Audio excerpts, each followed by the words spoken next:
Halo, selamat pagi. Perkenalkan nama saya Stefania Pango, kelas 07 PPKN 001. Di sini saya akan membuat video pembelajaran. Selamat menyaksikan.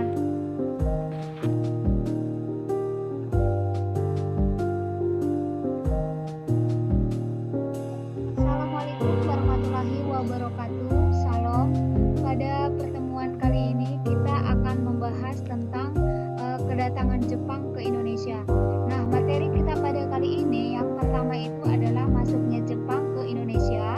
Terus yang kedua itu adalah sambutan rakyat Indonesia. Terus yang ketiga adalah pembentukan pemerintah militer. Terus yang keempat adalah pemerintah sipil. Itu adalah materi yang kita akan membahas pada pertemuan kali ini.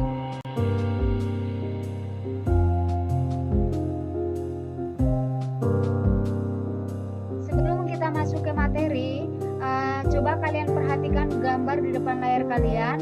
Yang pertama itu adalah 5.2, pengeboman pangkalan Angkatan Amerika Serikat di Pearl Harbor oleh tentara Jepang.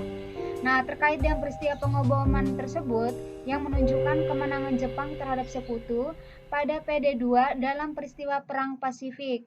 Nah, peristiwa itu telah membuka jalan bagi Jepang untuk memasuki negara di Asia termasuk Indonesia. Terus yang gambar yang 5.3 itu adalah kedatangan tentara Jepang ke Indonesia berkaitan dengan gambaran mengenai cara Jepang memasuki kota-kota penting di Indonesia. Itu adalah gambar di mana Jepang sudah memasuki dan menguasai Indonesia. Sekarang kita akan masuk ke materi tentang masuknya Jepang ke Indonesia. Pada tahun 1942, Jepang mendarat dan memasuki Indonesia. Tentara Jepang memasuki melalui Ambon dan menguasai seluruh Maluku. Nah, pertama kali Jepang masuk ke Indonesia itu mereka masuknya melalui daerah Ambon. Terus setelah itu mereka menguasai seluruh daerah Maluku. Terus yang kedua, daerah Tarakan di Kalimantan Timur dikuasai oleh Jepang bersamaan dengan Balikpapan pada tanggal 12 Januari 1942. Nah, kemudian Jepang itu juga menyerang Sumatera setelah berhasil memasuki Pontianak. Setelah mereka memasuki Balikpapan tadi, mereka juga sudah masuk ke daerah Sumatera. Bersamaan dengan itu Jepang melakukan serangan ke Jawa. Nah, pada Februari 1942. Nah, pada tanggal 1 Maret, kemenangan tentara Jepang dalam Perang Pasifik dan membuat Jepang dalam mengontrol wilayah yang sangat luas, yaitu dari Burma sampai Pulau Wafek Pasifik. Nah, di mana dari bulan Januari sampai di bulan Maret ini Jepang sudah menguasai seluruh sebagian besar negara Indonesia. Itu adalah masuknya Jepang ke Indonesia. Dalam pertempuran di Laut Jawa, Angkatan Laut Jepang berhasil menghancurkan pasukan Belanda Inggris yang dipimpin oleh Laksmana Karel Doorman. Pasukan Jepang dengan cepat menyerbu pusat-pusat kekuatan tentara Belanda di Jawa tanggal 5 Maret 1942 dan Batavia jatuh ke tangan Jepang.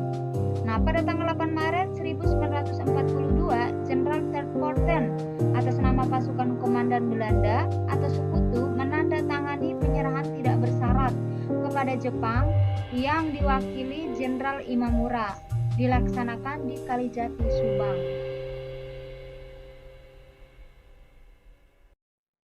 Sambutan rakyat Indonesia.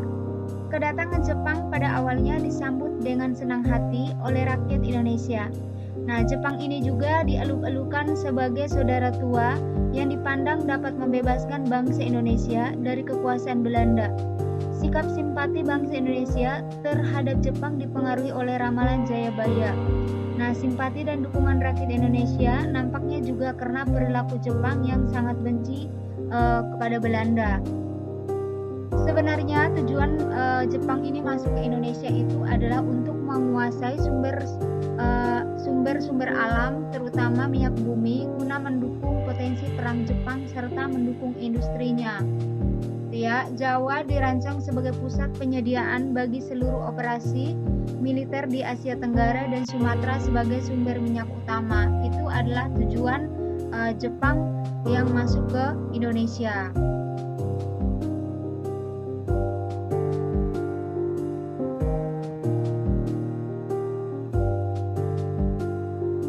Adalah pembentukan pemerintah militer.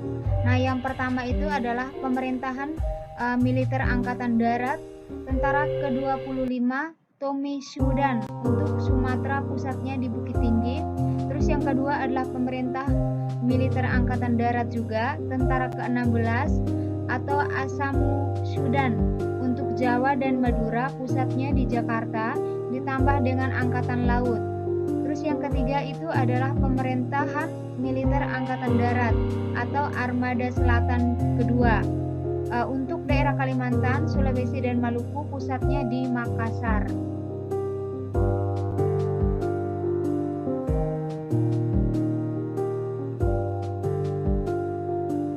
Pemerintah sipil. Nah, untuk mendukung kelancaran pemerintah kedudukan Jepang yang bersifat militer, Jepang juga mengembangkan pemerintah sipil pada bulan Agustus 1942. Terus yang kedua, pemerintah Jepang juga membentuk Tonarigumi yang pada masa sekarang ini kita kenal dengan rukun tetangga atau RT. Nah, rukun tetangga atau RT ini adalah peninggalan tentara Jepang. Makanya sampai dengan sekarang itu RT dan RW itu kita masih ada ya. Itu adalah peninggalan dari tentara Jepang. Oke, sekarang kita sudah selesai pertemuan kali ini. Saya mengucapkan terima kasih atas perhatiannya. Semoga ilmunya bermanfaat untuk kalian dan semoga kalian bisa mengerjakan tugas yang akan saya berikan nanti ya. Terima kasih.